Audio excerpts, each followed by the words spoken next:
Əsərlərindəki rənglər soykökümün danışan dilidir.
Əli İsmail müəllim, Qərbi Azərbaycanın hansı bölgəsindənsiz?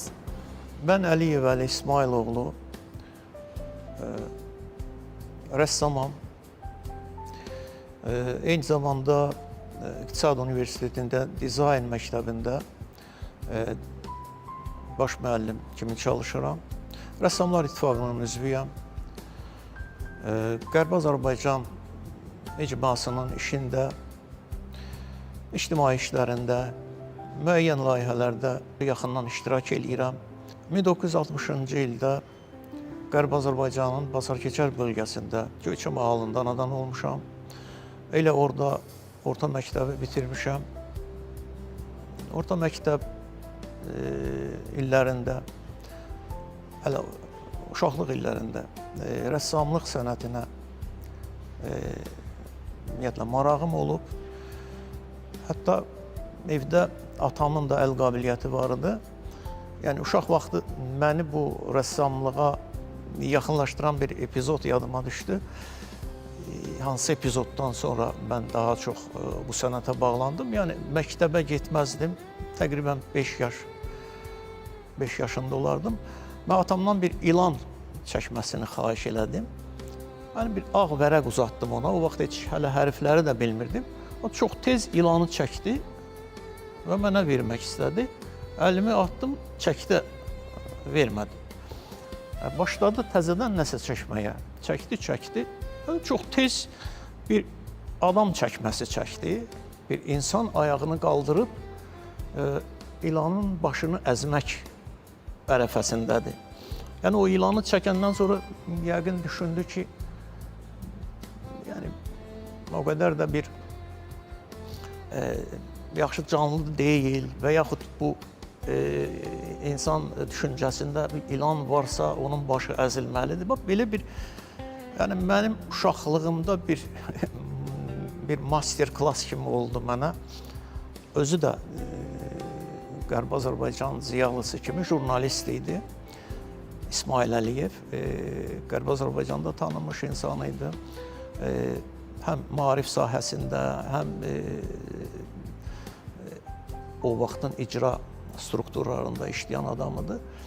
Və o, belə qəribə bir şeydir. O, bir növ onun o həyat kredosu mənim nəzərimdə həmişə o, belə deyək, deyirdi ki, mən bu ilanbaşlara qarşı mübarizə aparıram.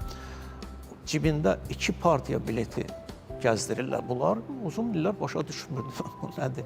Onun biri Komünist Partiyasının biletiymiş, ikincisi digəri, deməli, onlar Daşnak Partiyasının üzvləri olub. Bax, o söhbətdə də həmişə mənim o uşaqlıq, yəni uşaqlıqdan çox bir şeylər yadımda deyil, amma o epizod möhkəm yadımda qalıb, özü də uzun illər sonra yadıma düşdü.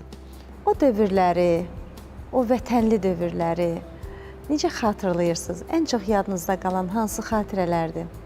O dövr ümumiyyətlə mənim üçün məhsuldar olub.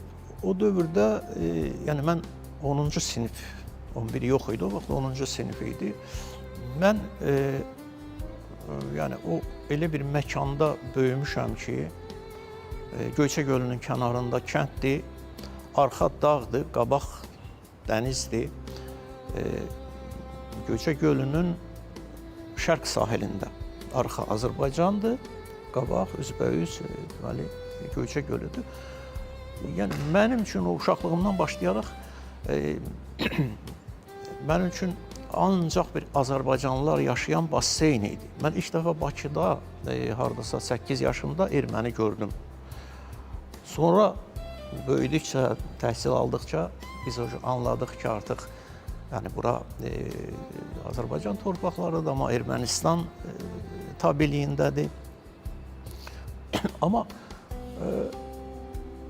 orada çox belə maraqlı bir mühit idi. Düzdür, mən yaşıdlarından fərqli olaraq onların adətən oynadığı uşaq oyunları və yaxud gənclikdə filan yerə gedək, filan yerə gedək, biraz onlardan kənar gəzərdim. Mən ancaq təbiətdə, daha çox təbiətə səyahət eləyərdim və onun üçün bir neçə dostum da var idi. Onlar da qar əriyən vaxtı və yaxud qar çox yağan vaxt hamı yayda dənizə gedir. Biz qar yağandan sonra gedərdik.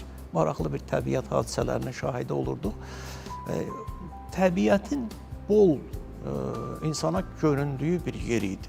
Səma tam başqa idi, rənglər tündüydü, göy rəng göydü, sarı sarı idi, qırmızı qırmızı idi. Yəni o mənə deyə bilərəm ki, hə, mənə rəssamlıq oradan qalıb filan. Amma o faktiki olaraq o xatirələr məndə güclü iz buraxıb. Buna görə o mənim üçün bir də həmişə fikirləşirəm bir milli çakra kimi. Bilirsiniz necə? Yəni hamı Azərbaycanlıdır. Mənim üçün tutaq ki, bizim Qarayazı bölgəsi, yaxud Qarabağ bölgəsi, Göyçə bölgəsi, hamı Azərbaycanlıdır. Çünki orada düzdür, uşaq vaxtı bir xatirədə qaldı. O toylara zada aparırdılar məni. Mən atamın qucağında aşıqları eşidə-eşidə yatırdım. O yüzden tutaq ki, başqa bir adam deyər ki, mənim aşıqlara məhəbbətim, aşıq musiqisinə o vaxtdan yaranıb. Məndə əksinə yaranmadı, uzun illər yaranmadı. Hətta mən aşıqlarla bağlı artıq mənim sənət əsərlərim var. Son 3 ilin, 4 ilin məhsuludur. Çünki aşıq musiqisi istər-istəməz məndə Azərbaycan klasik musiqisini sevdirdi. Çox qəribə bir. Ondan sonra Azərbaycan musiqisini sevdim, estrada, caz və təzədən aşıq musiqisinə qayıtdım. Çox maraqlı, hərdən səbəbini axtaranda mən görürəm ki, mənim musiqi sevgiyim aşıq musiqisindən başlayıb. Amma uşaqlıq xatirələrini məndə oyatdığı üçün mən onu uzun illər yaxın buraxmadım. Nə səbəbə bilmirəm, amma faktiki olaraq elə olmuşdu. Amma indi bir 5-6 əsərimdə saz var, sonra Göyçə toyu var.